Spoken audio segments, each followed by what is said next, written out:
தலைமை குரு என்பவர் யார்? தலைமை குரு என்பவர் மக்களுடைய பிணிகள் பாவங்களுக்கு கடுமையாக பலி செலுத்தவும், கடவுள் முன்னிலையில் இருந்து ஆசீர்வாதம் பெற்றுக் கொடுக்கவும் கடவுளால் தெரிந்து கொள்ளப்பட்டவர்கள். எப்படி ஆரோனை கடவுள் அழைத்தாரோ அதுபோல அந்த அழைப்பு வர வேண்டும். இயேசு கிறிஸ்துவையும் கடவுள் அழைத்தார். இவரே நான் தெரிந்து கொண்ட என் மைந்தர், இவரை நான் ஈன்றெடுத்தேன் என்று கடவுள் இவரை தேர்ந்தெடுத்தார். இவர்கள் மக்களுக்காக மாத்திரம் அல்ல, மக்களிடமிருந்து வந்த தலைமை குருக்கள் மக்களுக்காக மட்டுமல்ல, தாங்களும் சில நேரங்களிலே பாவத்தில் விழக்கூடும், அவர்களுக்காகவும் வழி செலுத்த கடமைப்பட்டிருக்கிறார்கள் என்பதை எதிரே ஆசிரியர்கள் நமக்கு எடுத்துக் கொடுக்கலாம். இங்கே அவர் சொல்ல வருவது, மனிதன் தவறக்கூடிய இயல்புள்ளவன்.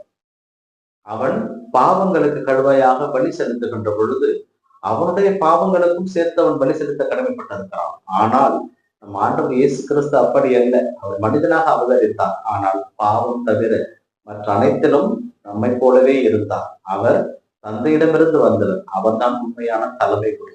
அந்த தலைமை குருவை போல நாமும் வாழ முதல் வாசகத்தின் வழியாக அழைக்கப்படுகிறோம். இந்த நற்செய்தி வாசகத்திலே மார்க் நற்செய்தியாளர் நமக்கு ஒரு சிறிய விஷயத்தை சுருங்க கூறுகிறார். யோவானுடைய சீடர்களும் பரிசேயர்களும் நோன்பு இருக்க, உம்முடைய சீடர்கள் மட்டும் ஏன் நோன்பு இருப்பதில்லை என்று இயேசுவிடம் கேள்வி கேட்ட பொழுது இயேசு அதற்கு தகுந்த பதிலை கூறுகிறார். மணமகன் மன விருந்தினர்களோடு இருக்கின்ற பொழுது அவர்கள் நோன்பு இருக்க வேண்டிய அவசியம் இல்லை. மணமகனை பிரிய வேண்டிய காலம் வரும், அப்பொழுது அவர்கள் நோன்பு இருப்பார்கள் என்று சொல்லிவிட்டு, புதிய துணியோடு பழைய துணியை ஒட்டு போட்டால் அதுக்கு எதிர்த்து கிழிசல் தருதாகும் என்று சொல்லிவிட்டு, பழைய தோற்பையிலே புதிய திராட்சை மதியை ஊற்றி வைத்தால் அது கிழிந்து போகும், ரசம் வீணாகும். அதனால் பழையதும் புதியதும் ஒன்று சேர முடியாது. அதனால் தான் இயேசு கிறிஸ்து பழைய கட்டளைகளை ஒதுக்கிவிட்டு புதிய கட்டளையை கொடுத்தார். உங்களுக்கு நான் புதிய கட்டளை கொடுக்கிறேன் என்று. அந்த புதிய கட்டளை நமக்கு தெரியும், எல்லாவற்றுக்கும் மேலாக கடவுள் நேசிப்பது, தன்னைத்தானே நேசிப்பது, நேசிப்பது போல பிறரை நேசிப்பது. இந்த இரண்டு கட்டளைகள் தான்.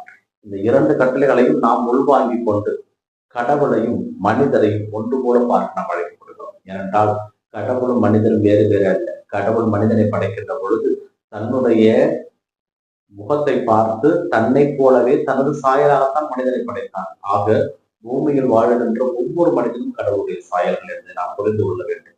அப்படி இருக்கின்ற பொழுது அனைவரையும் சகோதர சகோதரர்களாக ஏற்றுக்கொள்வோம். சாத்தானுடைய தீமையிலிருந்து நாம் விடுபட முயற்சி செய்வோம்.